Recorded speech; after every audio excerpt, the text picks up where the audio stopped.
Kyle, I'm excited to talk to you. I talked to you last year at the President's meeting. I guess that was this year at the President's meeting. So excited to get you down for a full-length episode here. Welcome to the show. Awesome. Thanks, Cool. man. Good to be here. Okay. I usually start out, like I was just saying, by kind of getting to know you, introducing you a little bit. So what do I need to know about your childhood that would help me understand kind of who you are today? Yeah. Grew up in a very small town, Northern California, far Northern California. How small? 14,000. Damn. Same size as my Yeah, hometown. 14,000 people. We had a Walmart and a grocery store. Oh, you had a Walmart. We did have a Walmart. And then a couple stoplights. It's grown a little bit now. I think it's like at 15,000 people. So substantial growth. They had some kids. Yeah, we had some substantial growth. And now we have a super Walmart. So yeah, we've really upped our game. That's awesome. Grew up in an aviation family. That's been my roots ever since. I mean, my grandfather started the company. So I would say that's probably been one of the most, I'd say, impactful things in my life is the family business and obviously the aviation centric, I guess that's who I identify with. Talk about the business you started. So 57 years ago now, I guess, my grandfather and his wife, Doris, started a agriculture spraying company called Phil's Ag Air. Phil was obviously my grandpa. But they started with an old Pawnee airplane. You'll have to Google it. It's a goofy looking airplane, but it was cheap, and they bought it and started spraying down in Central California. And then was looking for more opportunity, so he came up north to the northern half of California and continued to grow his business there. And then eventually got a helicopter and started spraying with that. And then, 56 years later, we're part of Quanta. And was he a pilot prior to starting that, or was it like, hey? No, it was kind of simultaneously. He was in the Army. I believe he was a tank operator for the Army, and then got out and was looking for the next path. So he put himself through flight school and then started this up. So it's quite the story. Lived in his station wagon as he was doing it, and the whole bit. Had 4 boys, and yeah. I got a good friend who's a lineman and pilot, both fixed wing and rotary Good pilot in Port. He lives in Port Angeles. Okay. His name's Derek Halsey. He's worked for Quanta in the past. He's actually got his own line company now too.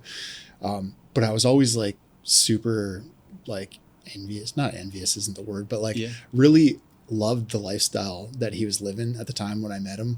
I met him down here for Quanta. I worked on a Bear Hand project in Texas.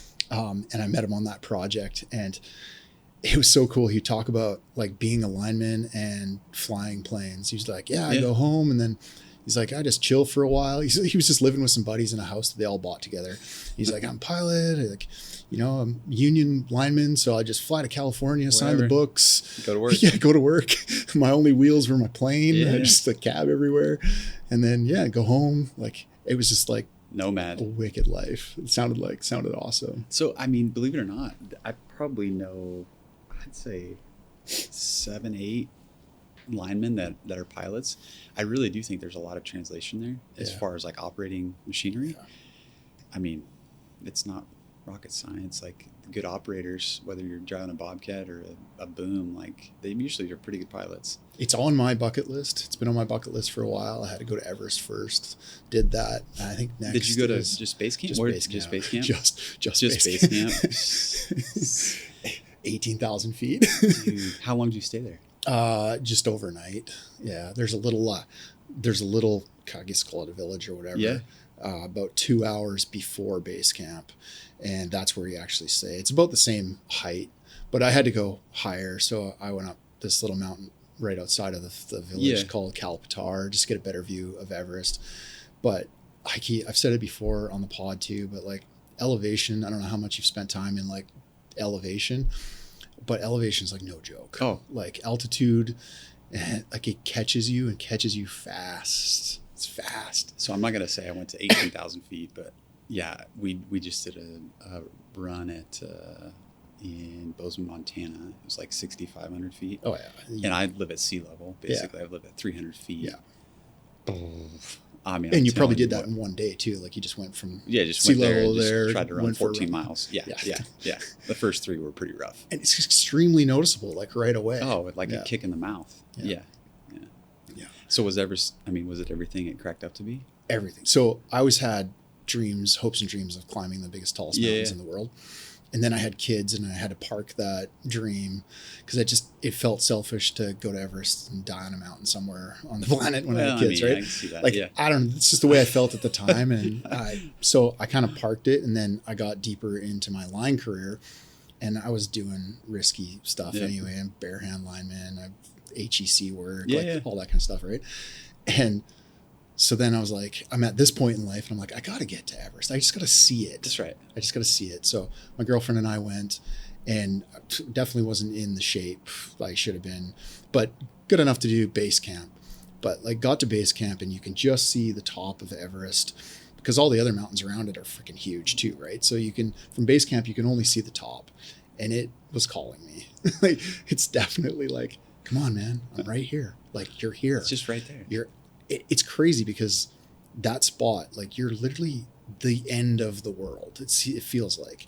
So you get into Nepal, you drive for like 4 hours through the mountains, and then you take that shitty little flight up in and land in this tiny little runway. It's like 200 feet or something into the side of the mountain. It's an uphill landing, and it's like the shortest runway in the world. You land there, and then you hike for 7 days and just steadily climb in altitude over 7 days to 18,000 feet, and just a little over 18,000 feet. It's wild. Such a wild experience. So are you going back to actually climb it now, or what? I don't know. You said it was calling you. It's calling me. It's calling me. Dude, I've had a fascination with Everest as well. Have you? Yeah. See? It's weird, right? It's so weird. I can't explain it to people. People are like, yeah, you're nuts. I'm like, I don't know what it is. It's just, like, so many people have died. Like, feels like the ultimate challenge. You can watch Instagram reels or whatever, TikToks, and you can see the people walking past dead people, and it still is like, they're like landmarks. Yeah. This one guy I follow just climbed it this year, and he kind of like documented his whole trip the best he could, minus the last like 36 hours because he was like out of it and just no energy left to. And he came back and he's like, I'll never go back again. I'm kind of glad I did it, but I would never go do that. I'd never recommend it to anybody. And I'm like, damn, he wouldn't recommend it. Yeah, he wouldn't recommend it. It's just changed him. I changed him in the moment. Changed him, but he'll reflect back on that and probably think differently. Yeah, But back to everybody I ever talk to or speak with, they say, I always wanted to fly. I always wanted bucket list. Go do it. Yeah, like just do it. It's not as hard as you think. Sick. Because I always thought, like you're saying as well, the correlation between, like, I even think about it like running crane. Like, I grew up on old cranes, like analog cranes and diggers, right? Where they were all hydraulics. There was not even electrical for hydraulic or full electric or anything. So you really felt things, and you like work those sticks, like each finger's working something different, and that thing's doing, like, I just thought it can't really be any different than flying. It's just very figuring similar. all the limbs out. Yeah. Huh. Okay. Do it. All right. Don't wait around. Just right. Go do it. Just go do it. All right, done. You convinced me. What kind of values did you learn or were instilled in you through growing up around a family business like that? And talk a little bit about your father as well. Kind of like working. Yeah, my father. He's my hero. He's 63, I think.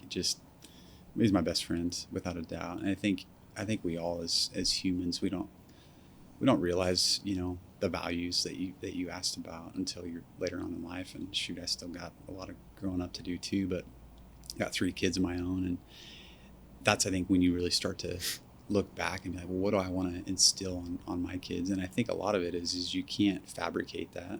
It's just who you are. Sure. Right. So when I think about the values, I mean, I just look at my father, and pretty much everything he stands for is what was taught, but it wasn't forced in any way. I mean, he wasn't a military type father, but just watching it and observing him, it taught me everything I knew. I just didn't know it at the time, whether I liked it or not. Sometimes you don't like it, but I would say that, being around the family business, growing up in it, it was just a given that, I mean, there was no days off. if the phone rang on Sunday, it's not like, you know, I remember him getting his first cell phone in his truck, and it was that like the bag phone, you know, the sucker's about this big, you know, and then he was tied into the world, and we're riding around with him, he's taking calls. It was just like, looking back on that, that's some of the best memories I had. But yeah, there's no days off. Like, you know, he traveled a ton.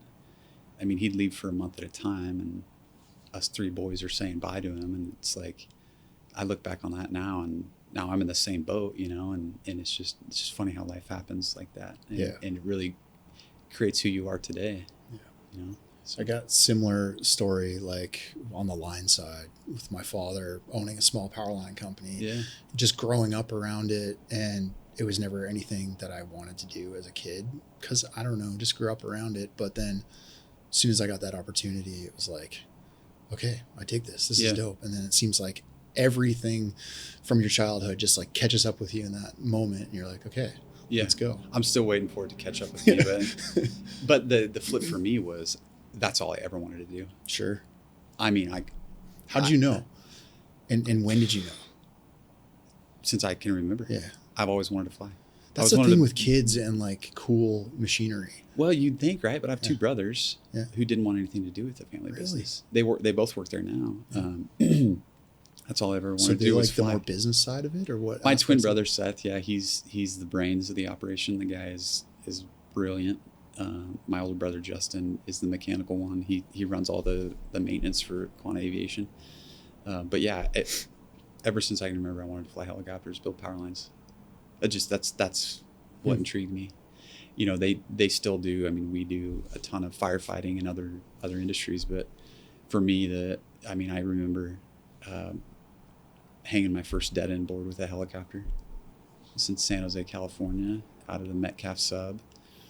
And I was reflecting on that last week there with the Cupertino acquisition, because literally you could see the hill I was on a 230.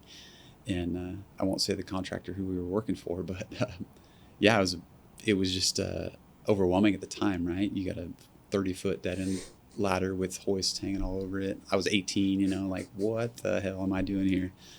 But it's neat to reflect back on memories like that. I love hearing that. Like, I love hearing that, because like I'm the complete opposite end of that, right? I'm the lineman on the tower, or the person like rigging that ladder up with all those hoists and shit on it. And so it's interesting to hear. You know, the linemen are always like, oh, I need this and I need that. And then you're like, you're watching them stack all this shit on there, and you're like, we'll put everything I don't know if I'm going to get it off the ground. Yeah. Hey, I got a better idea. Why don't I just fly your line truck and set it on the tower for you? If we could, we would, literally. Maybe that's what we need to invent, just like the bins of a... There you go. On the crummy. Yeah, we'll just take the whole back end off and set it up there for you. What's running through your head? I guess what's running through your head at that moment? I know, like, this a long time ago, but like, I guess advice for linemen, like if you could talk straight to that lineman right now from, and maybe even what you've learned up to this point, what would you tell? What do you tell them? Like, what do you say to them? I would just say, you know, I think we all, whether you're lineman or pilot or whatever you do on the underground side, it doesn't matter. I think we all get ahead of our thought process, middle or later of our career, where we forget what it was like to start. Sure. Right. You know, and the older pilots will badmouth the younger linemen because they don't know how to ding a set of glass, or they're taking too long to tie off, or whatever it is, right? It goes both ways. Yeah. And I think just stepping back, you know, you've got to reflect on those times when you were coming up and you were nervous and you were trying to go fast. And then when you thought you were going fast, you had a lineman tell you how slow you were and really knock you back down. It goes, whatever industry you're in, whatever you're doing, we all started somewhere, right? We all sucked. We all screwed up.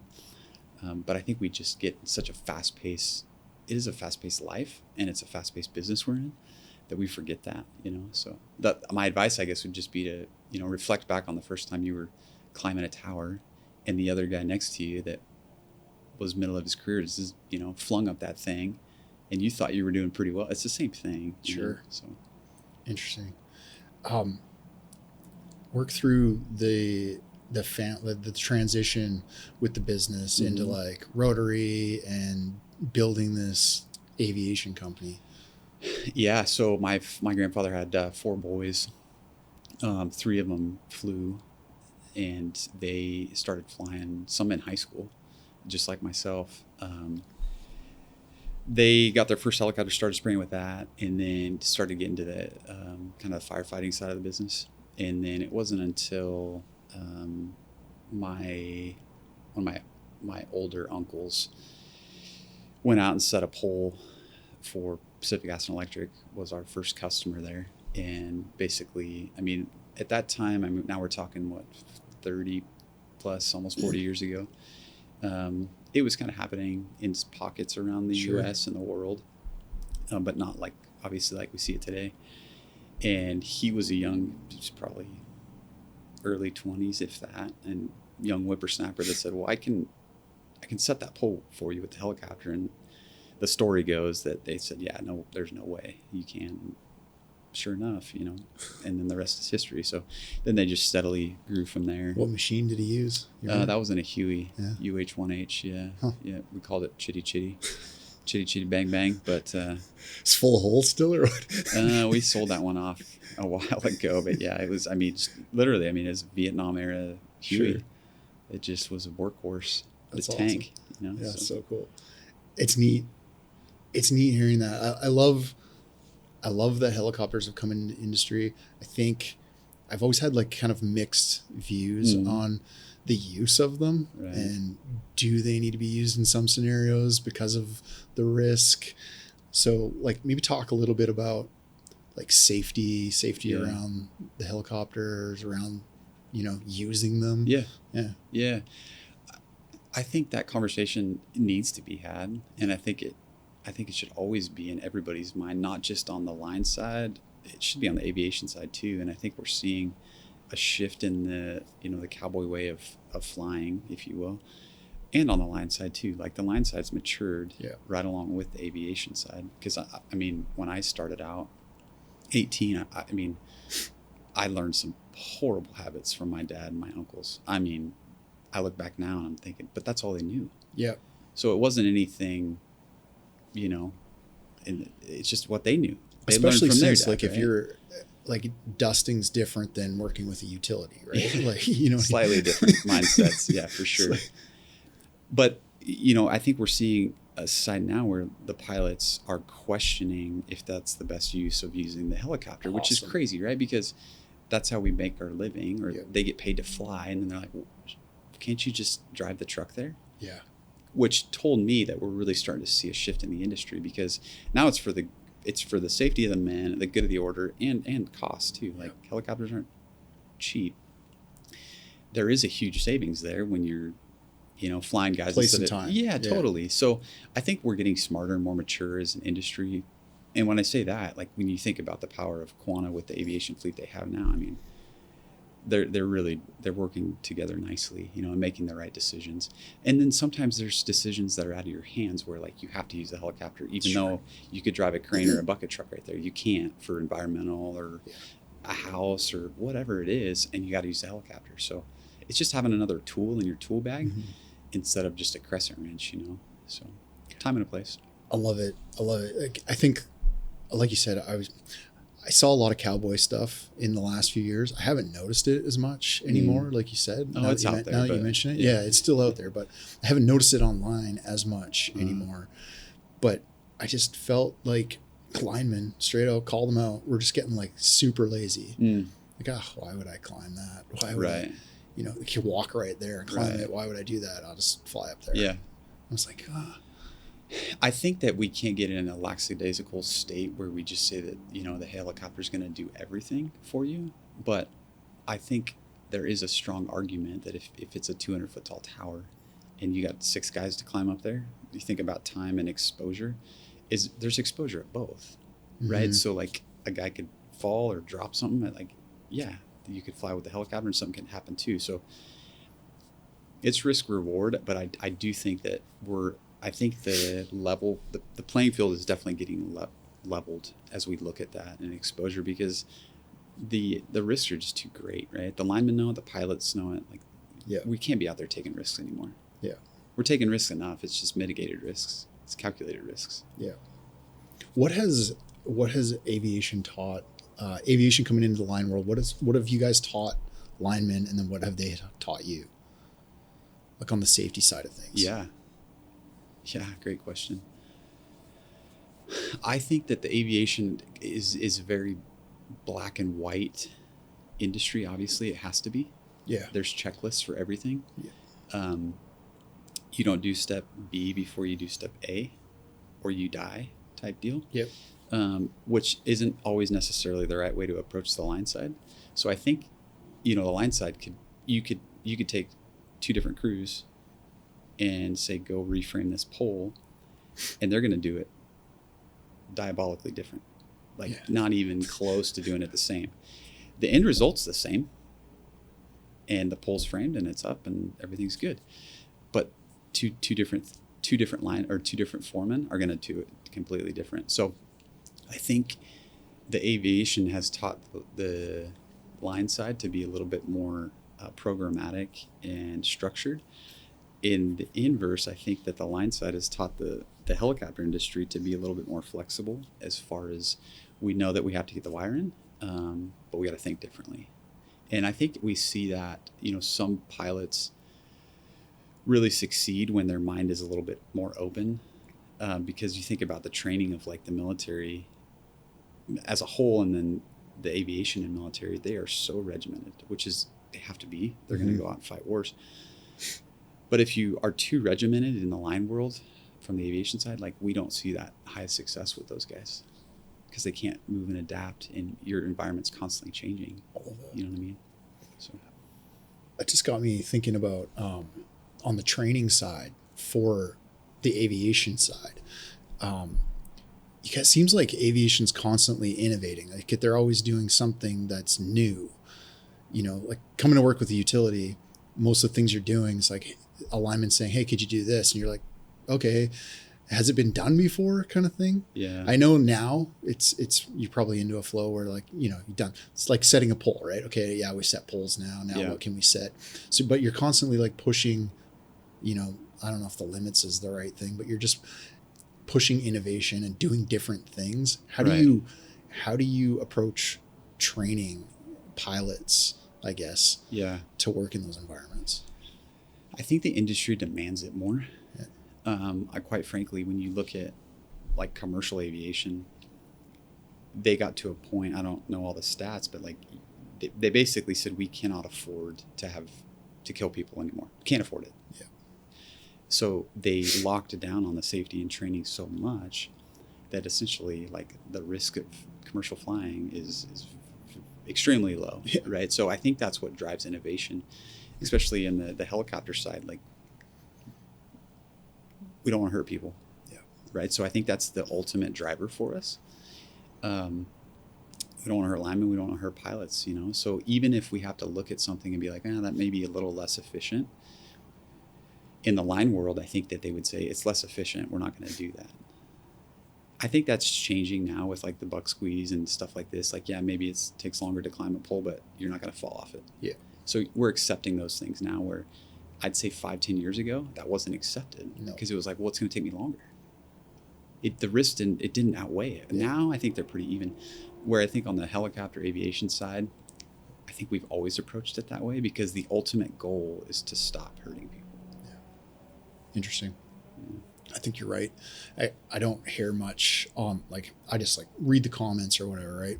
I used to get a lot of, I just free climb, free climb that still. I don't hear that anymore. Right. Almost like it's gone. Yeah. That old boy that free climbed back in the day doesn't even climb anymore anyway. He just rides a bucket. Yeah.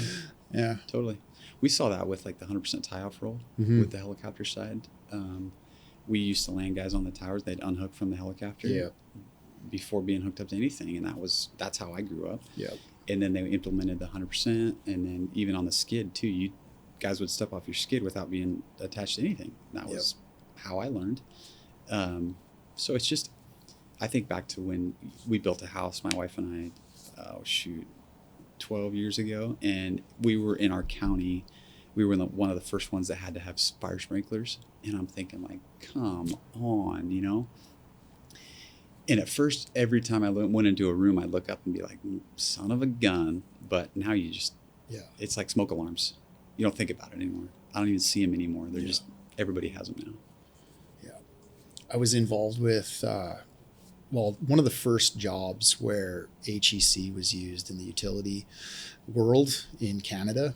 I know it was used in the United States long before that, but like it was 2013, 14, 15, kind of like that era. And it had only been used in rescue and that sort of thing. So they couldn't, I just can't believe like how much work it took. Like I wasn't involved with the logistics side of it. Just as a lineman, I used it for the job, but how much work it took to get like the system approved and the procedure. Yeah, it was years. It was like they started working on that years before it was actually used. People were sitting on the side of skids and stuff.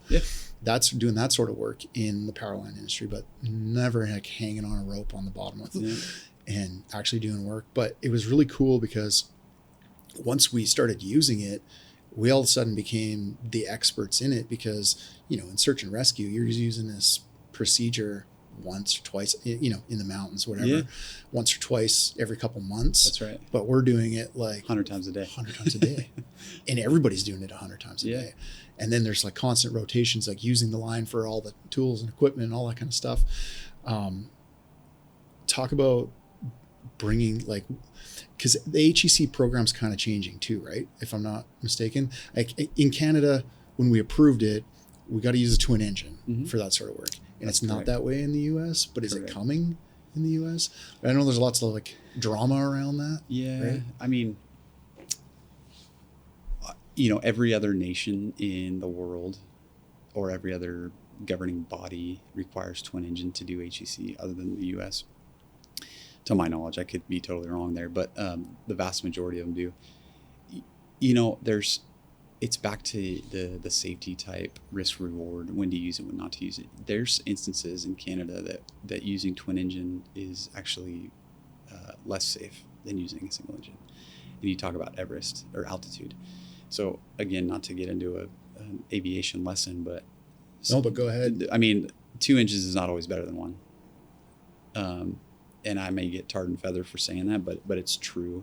But I think most people just think, well, yeah, 2 is better than 1, right? I got 2 engines. In the wrong scenario, you've doubled your chances of having an engine problem and having something happen because the one engine can't perform to keep you afloat, right? So again, I'm not saying one's better than the other. I truly do think, in Quanta Aviation, they've got a fleet of both. It's just putting the best tool out there for the job. Bottom line. So do I think the US will go? I don't think they'll implement a twin engine deal because it's too valuable to the industry now. And it's happening across the nation every day. Hundreds of helicopters are doing HEC to keep the grid going. So that would be a pretty hard swing. I think it's just the operators getting more knowledgeable and truly buying into that safety culture. And it's also going to take the utilities. When you look at the West Coast, PG&E does a great job of this. They put a ton of money into it, and they're not willing. They're willing to pay for the best tool, the best helicopter to put in the best position. We're slowly seeing that transition across the U.S., where some of the Middle America and the Eastern utilities are willing to pay for that, but it just comes at a cost, right? So, yeah, great question.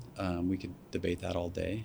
I like the conversation around it anyway, because like I've always heard both sides. Yeah. And, being from Canada, I've heard that, and, you get a lot of influence from Europe and things like that. Yeah. And then you walk into the States and it's everything happening all at once. And you're like, well, why is it better? So it helps that person who doesn't know, like, okay, well, why are we using these small little single engines here and using dual engines up here that are big monsters? Yeah. Like, is it better? Is it not better? So it's like, it's nice to hear, like, it's scenario based and you guys are the professionals and you're looking at it. That's all. Oh, it's heavily debated. Yeah. We're constantly looking at it. And again, now being part of Quanta, money at the end of the day, we need to provide a good, safe product to the customer and to the line crews and everything.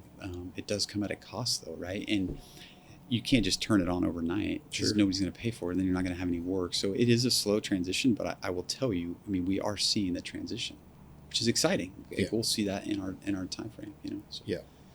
Do you have any thoughts on like winch versus long line? Is there one that's better, or is that again scenario based? I think I'm pretty heavily against the hoist. Not against it. It's a tool. The SAR guys need it. Search and rescue, without a doubt, they need it. But in our industry, I don't think it's the right tool for the job. It's just not, right? I mean, there's limiting airspeed factors, and that's driven primarily by Canada and EASA and the European guys, because they didn't have as much exposure, I think, to the true HEC static long line type that we've seen in the U.S. So does it have its time and place? Yes. Do I think it belongs in the Powerline industry? No. Yeah. Interesting. I like that. Because it's heavily debated in the line world too. Yeah. Yeah. Some guys see it and see the hoist and they're like, what the hell is that thing? Yeah. And then other guys swear by it, but they're probably the ones marketing it. Well, it's back to like your scope. I know that Salt River Project in Arizona, they use it to do their tower inspections. And it makes total sense, right? They'll fly a group of guys out there. They'll hoist them down to a tower. They'll climb down it, inspect it the whole way, and pick them up. And they're leapfrogging guys. And it's not like it's not production work. Gotcha. You're not going to go build Sunzia with a winch or a hoist. You're not. Yeah. Not going to work. Yeah. To do 1 off, 2 off, 3 off, whatever. Yeah, makes sense. Do it. Yeah. Sounds great. So I'm not anti. It's just when you look at the true transmission distribution stuff, like the hoist doesn't make sense. Yeah, because there's got to be a sense of production in there as well, right? Has to be. We're down to the minute. You know what I mean? So yeah. And not that you're pushing safety, your risk, like you're staying within all of that. You're just like trying to be as productive as possible. That's right. Using the tools. Yeah, love that. Hope that clears that up for some of you. I want to talk about communication. Aviation's a world where communication is vital, that you have it, and that you execute proper. What are some what are some great communication tools or advice around communicating effectively for linemen to hair specifically, or even just like on the personal side of things? Yeah. I think there's like the political right answer. This may not line up with it, but when I think about some of the best linemen and helicopter, Powerline helicopter pilots, I wouldn't say they have like the best communication skills. Let me try to articulate this. Is sometimes I think in aviation or the power industry, sometimes like over communicating can get obtrusive, it's almost too much, or there's almost a sense of lack of what does this guy even know what he's doing, because he's asking too many questions or whatnot, right? I've seen that on the line side and the aviation side. Like, he's questioning everything I do. Doesn't mean he doesn't know what he's doing, but sometimes that's portrayed that way. So I think, to answer your question, the best communicators I've seen communicate very well when they need to, and when they don't need to, they're usually pretty quiet. And what I think that does is I think that opens up the floor for maybe that other person on the other side, or that's riding the long line, or that's anywhere. It could be the apprentice, to one, learn, and two, for them to ask questions. Does that make sense? It does. Yeah, I think it does. I've been talking a lot lately about, I'll give you some context. When I came up as an apprentice, small town, if you left the outskirts of town, you lost cell service. So everything was two-way radio. Yeah. And repeater towers and trunk systems and all of that, right? So you really had to be clear, because maybe it was patchy anyway coming through a radio. And then you had to be clear, and we used repeat back, Right.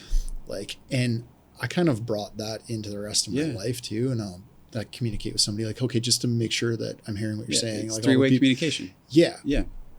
But I see what you're saying, because you know, like you bring that into today's world where communication seems instant, it's easier, and you don't use radios, and it's so chances of you understanding what somebody says the first time is like 99% now. It's not like that.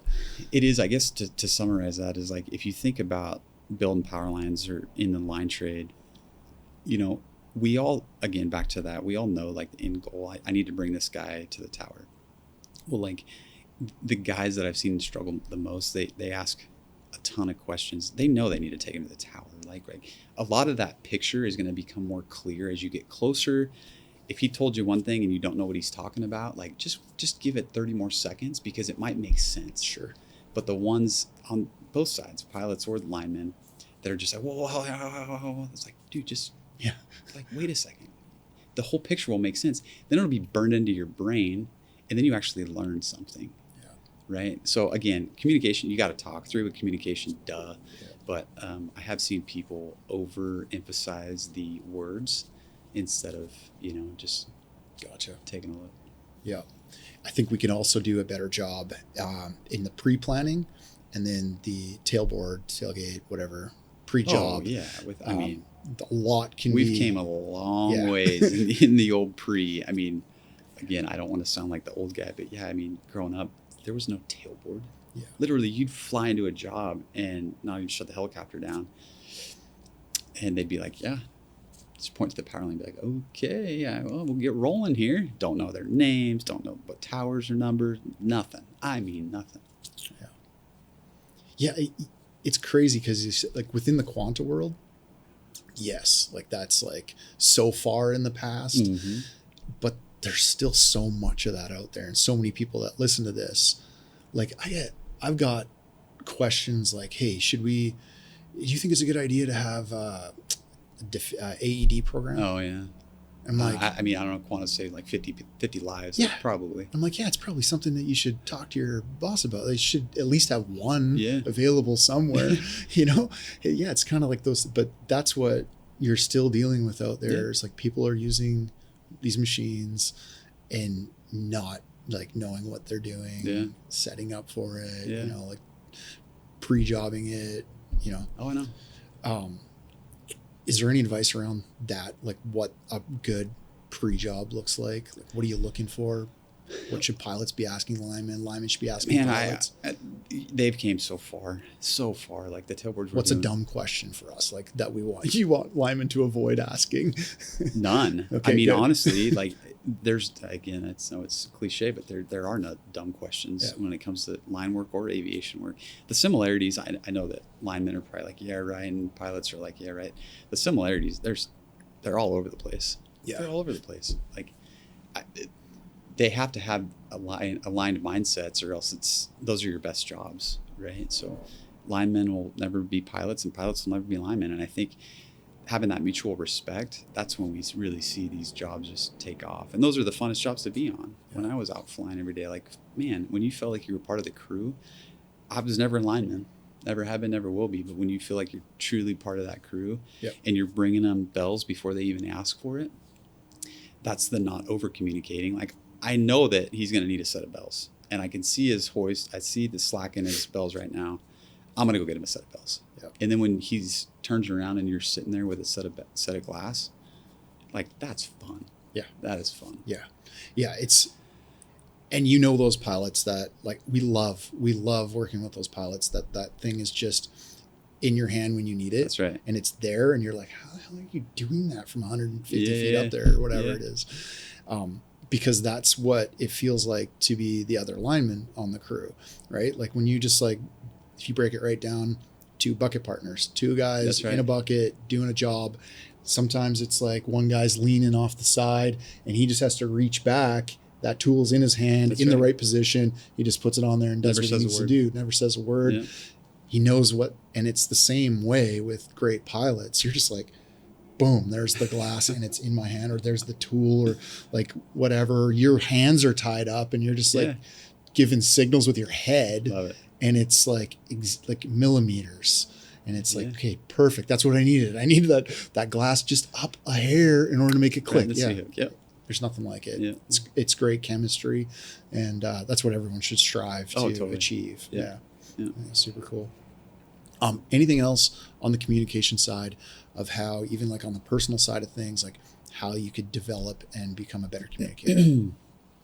Yeah, I mean, we could get my wife in here. She could probably go for an hour and a half talking about that. But maybe we should. I think for me, the whether it's personal or work is I don't think we all is whether it's with my kids, is you and I can communicate, but like, are you truly present there for the conversation? And I will say most of the time with the family or whatnot, I'm probably not, or not as present as I should be. Or the guys that we get to work with, I mean, be present for them. And it's so, I mean, I think we all do this, but I think back, even phone conversations, like they can't see your face, and you could be who knows what on social media, on speakerphone or whatnot, and you're not present in that conversation. And I think it's overlooked that we're all human, and we are very perceptive, whether we think we are or not. But we know. Yeah. Like, I know when you're cut out. I could be staring you in the eyes, but you're 1,000 miles from here. You're in Canada, right? Or you're thinking about something there. So I think so much not on the words that we speak or the communication under or over. It's the being present in mind, and just being there, being present. Yeah, I think you nailed it. I haven't recommended this book on here in a while, but I read this book when I was trying to learn how to be an effective communicator and run a podcast and do interviews. And so I picked up a book by Larry King, the godfather of talking in interviews. Yeah. It's like super thin. I'm never going to be able to look at you now without thinking Larry King, just so you know. But yeah, go ahead. It's called How to Talk to Anyone, Anytime, Anywhere. And literally it's things like that. It's like, it's about being present.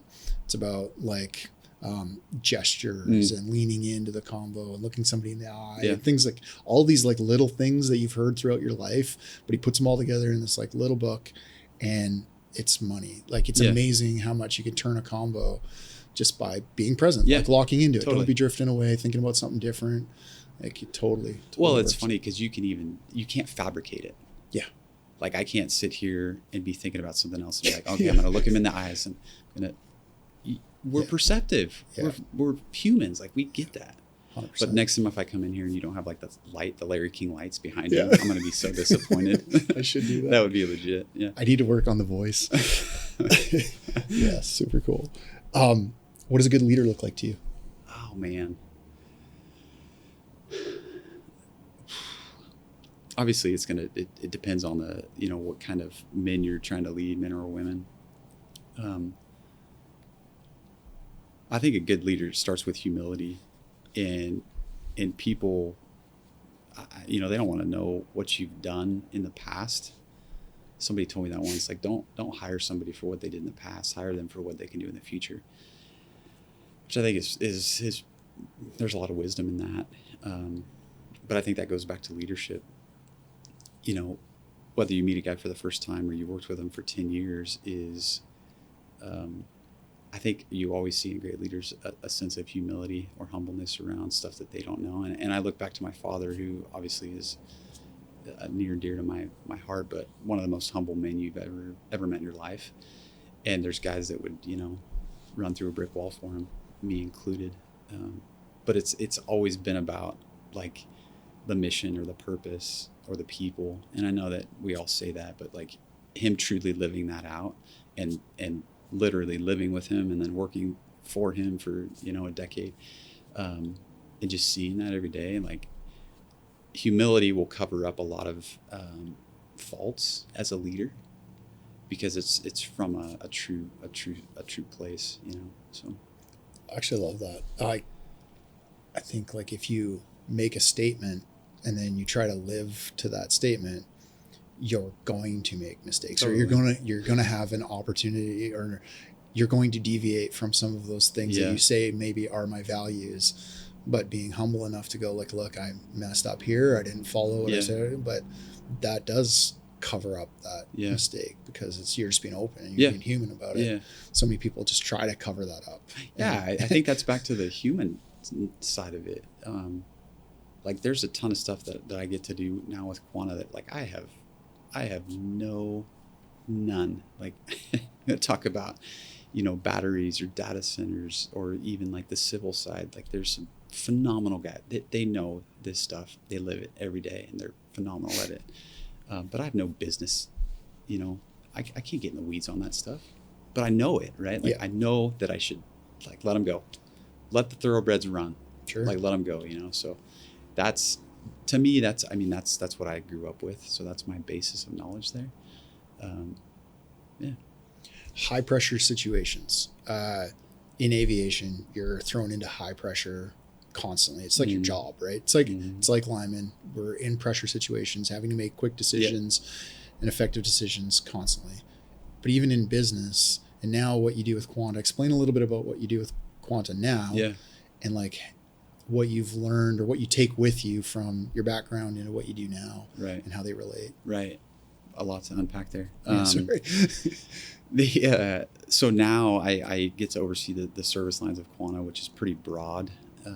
We've been at it for a year and a half now, but under that group, there's 12 different service lines within Quanta. If you think about it, they live outside the pillars of Quanta's business. So we got substations and gas distribution, civil side, foundations, concrete, aviation, emergency response, batteries, now data centers, electric vehicles. So it's I would say it's the non-traditional Quanta pillars of the business. Overseeing that has really, I think, stretched me in a way, because there hasn't been a ton of structure around those things, and it's nobody's fault. It's just the maturity of Quanta and where they are at, where the industry's at, where it's going. So that has been just so fun to be part of. I mean, so fun. But back to the pressure situations. I always tell my 11-year-old son, and I don't know where I read it, but that pressure is a privilege. And I mean, I tell myself that all the time, because do you want to be the guy in that pressure situation, whether it's a boardroom or it's, bottom of the ninth, 2 outs up to bat, or do you want to be onlooking? Because we need both, like we do, right? But don't complain about not being in the pressure situation if you can't stand there and try it at least, you know what I mean? So it's been a true privilege and honor to be in those situations, whether it's flying or being a lineman or now doing some stuff at the corporate level. But to handle those pressure situations, for me personally, I just, you can't get never try to persuade somebody that something that you don't, right? So just for me, it's just being who I am and being honest about what I do and don't know, and not ever getting ahead of my skis, I guess.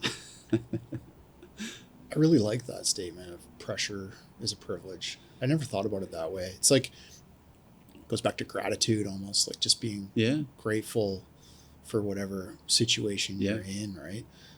I like that because it is a privilege. Oh, it's a total privilege. Think about getting up on that stage and public speaking in front of thousands of people or something. It's like, well, that's a privilege to do that. That's amazing. Well, I'll be honest with you. Pressure. Like, I don't know who reached out, but they're like, hey, can you come be on this podcast? And I'm like, hell no. I'm like, no, I don't want to see myself on a podcast. But if you go back to that, I wouldn't say it's super pressure, but you should look at it as a privilege. Like, he asked me to come on a podcast. Holy cow.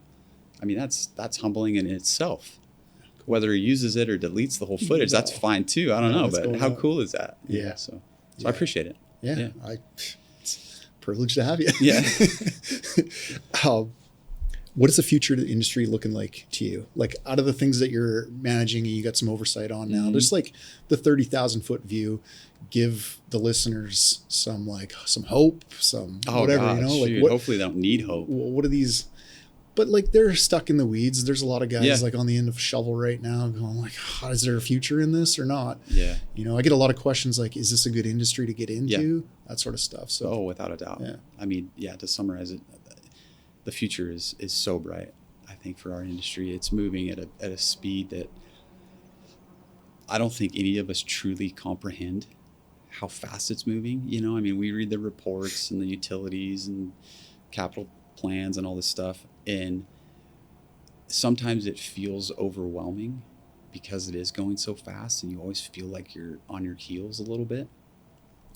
But when you step back and truly think about what Quanta's done, or what they can do, I mean, I guess it didn't hit me until like last week. We were at Cupertino, and just seeing a company like that who, from Quanta looking at them, like they're at the tip of the spear. They're building data centers, like they're building AI, they're doing this. And then to sit with those guys who are the most humble, genuine people you'll ever meet, just phenomenal guys, phenomenal. And sitting with them, and then looking back at us and going like, oh my God, like tell us about it. Like what's going on? So when you think back, you're like, well, God, it always feels like we're, treading like a miniature dachshund treading water in the ocean, just bobbing there. But outside people are looking at Quanta going, holy cow, how do we catch them? Yeah.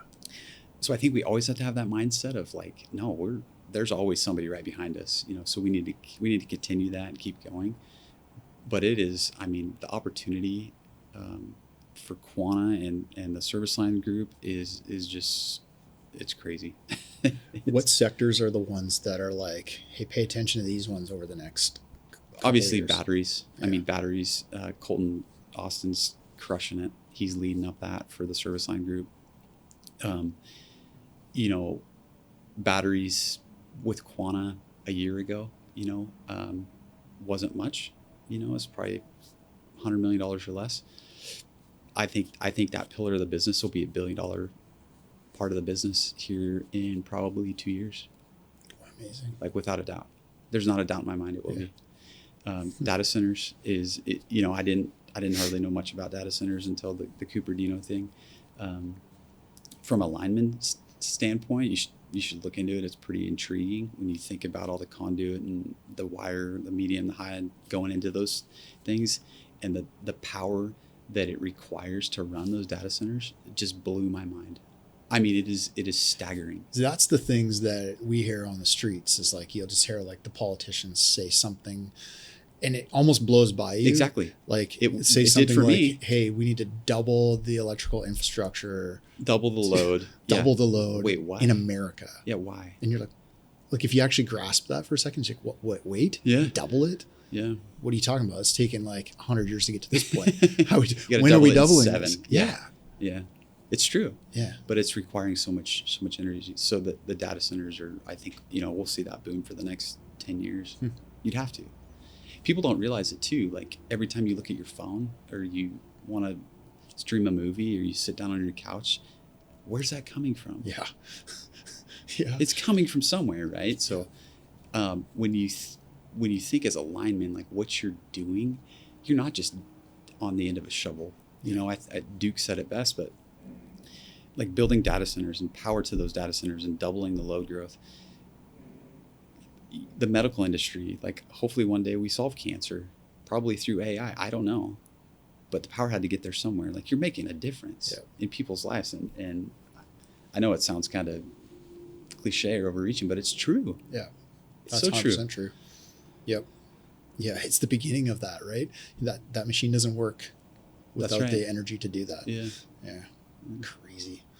That's 7 years. What achievements are you most proud of in your career? Oh man. It's deep. I've got a beautiful wife and 3 kids, and they obviously support me in what I do, which I don't think gets enough credit on the family level.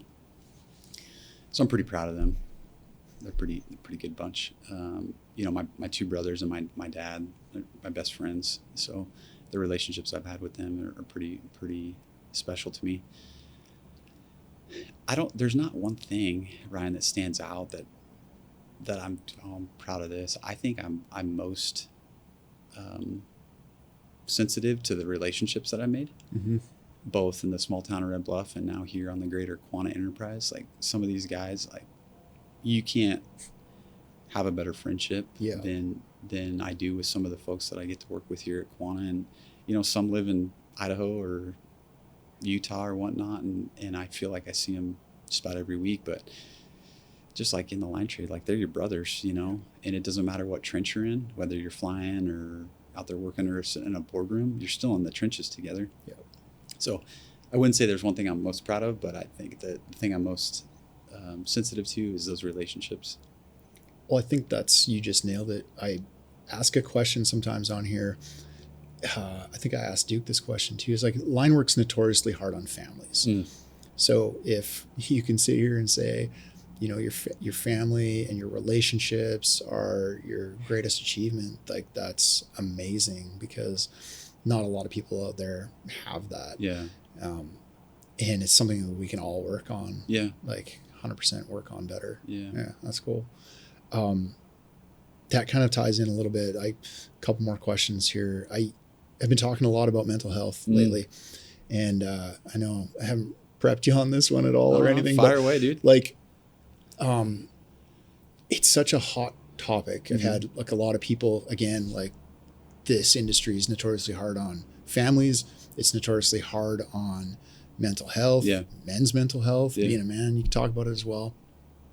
But any advice around things you do, blow off steam, deal with these pressure situations you've been in and are in every day, anything around mental health side of things, advice you could give? Yeah, I'll share something with you that I haven't shared with. I've shared with some team members on my team a couple weeks ago, but I kind of got my eyes opened, I'd say a couple months ago. A family member, I'd say not so distant family member, who I don't really speak to too much, but I'll try to keep it very vague. Anyways, got a phone call. It was on a Sunday. I was literally making peanut butter and jelly sandwiches for the boys. We had a baseball game to get to, just life, right? Yeah. I had peanut butter and jelly all over my hands, and the phone rang. It was on the counter, and I saw who it was, and I was like, yeah, 11 times out of 10, I'm not answering this phone call. Yeah. Don't know why I answered it. Long story short, this individual was at the end of it, like in a bad spot, in a very remote location, gonna just end it all. Crazy, right? Like, why'd you call me? I don't know. Anyways, I mean, I get emotional over the deal, but talked to them for a long time, got them to basically unload the weapon. That's where it was, Ryan. I mean, crazy. It gives me chills talking about it. Got them back in their car, driving back, and this is, I mean, they're 3 or 4 states away, so there's nothing you can do, right? Yeah. And I think back on that now, like, what could have been that phone call? Could have been, God, it could have changed my life, but it did change my life. So to summarize that, I think it's changed me to think outside myself, because we do get so wrapped up, and we walk by and say, hey, how you doing, man? How you doing, Ryan? Good. Okay, good. That's just the standard go-to. But we know deep down, like, we're all struggling with something. Yeah. We truly are. You know, it's just some are more vocal about saying when they're struggling, and others will never say it. If, you know, there was a shark hanging off of their leg, they would never say anything. So 2 things. I think it's becoming, I think we all need to become more acutely aware of the human side of ourselves. And then, you know, the second thing is to, I think it's just to realize that we all have a different threshold of stress or pressure or mental health issues, and being okay with that, because the same scenario could happen to both of us, and to you it could be literally the end of your day, week, month. It could ruin your year. To me, it could just be like, yeah, that's just another Tuesday, and vice versa. I don't know. Yep. But I think we always look through our lens, and we never want to put on a different set of glasses. And it wasn't until I had this call to take my freaking glasses off and put on that and be like, okay, you know what? I can see what you're seeing, and I don't need to try to like change your mind. I don't need to try to like build you up or anything. I just need to look through your glasses right now. So you and I view the world the same. Yeah. Damn. Well, thanks for sharing that. Yeah.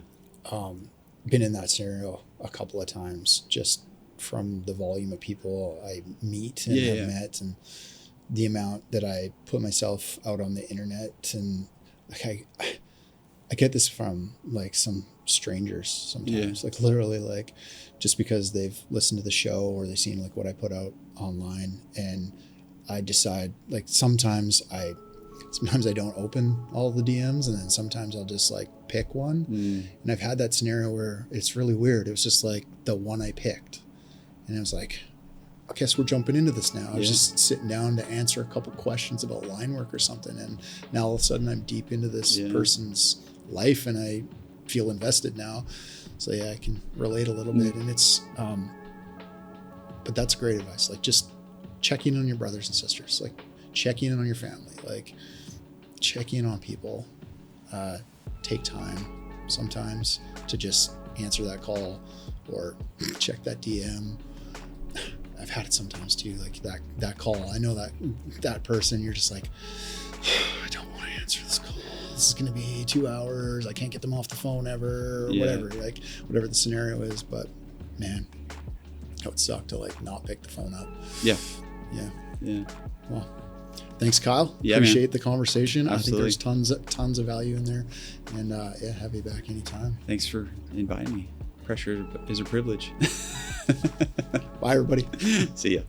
I hope you guys got some value out of that episode. I hope you enjoyed it. I just want to draw your awareness to a couple of other things. So we make these podcasts, yes, but it's not the only thing that we put out as far as content. Our social medias are full of valuable cuts from the podcast itself, as well as just a bunch of other educational stuff and entertainment. So go follow us at Powerline Podcast on all social media platforms, and then also YouTube. I don't think that a lot of you are aware of this, but we don't just load these podcasts onto YouTube. We also make vlogs, which are super educational, entertaining, great place to direct people to learn about the industry, learn about the trade, or just learn about what's going on within either Quanta or the Powerline industry in general. So hit up our YouTube channel. Again, it's at Powerline Podcast. You can catch those vlogs on there. We also load a bunch of other extra content in video form. We try to up the quality every time we do this. We try to up that quality. So hit up the YouTube channel. Make sure you're subbed to all those platforms.